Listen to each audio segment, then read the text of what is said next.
ګرانو کتونکو السلام علیکم. زه محمد سلمان همدرد د حق غږ پښتو چینل خبري لنډیز کې ستاسو قربا اوس تاسو پام را اړوم د مهمو خبرونو لنډیز ته. روسیې فدراسیون له افغانستان سره د 29 ټنه روغتیايي توکو مرسته کړې ده. په یادو توکوګار الوتکه پرون ورځ په کابل کې د حامد کرزي نړیوال هوایي ډګر کې کښته شوه او د افغان چارواکو لخوا یې تود هرکلی وشو. د هرات والي پخوانی معاون اصلالدین جامي د کورونا وایرس له امله مړ شوی. د هرات ولایت چارواکي وایي چې اصلالدین جامي په روغتون کې بستر و او د کورونا وایرس له امله مړ شوی. چک جمهوریت د بهرنیو ځواکونو تر وتلو وروسته هم د افغانستان سره د خپلو هر اړخیزو مرستو او همکاریو د دوام ډاډ ورکړی دی.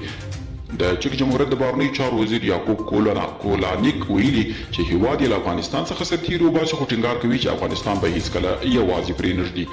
او د افغانستان لپاره د روسیې ځانګړي استازی امیر کابلوف ویلي چې د سولې هیلې په پاکستان کې نه بلکې په کابل کې ده. کابلوف د دوی چې ویلې سره په تازه مرکه کې زیاته کړې ده په هغه صورت کې د افغان سولې هیلې په کابل کې ده چې افغان دولت له طالبانو سره اساسي مذاکرات پیل کړي.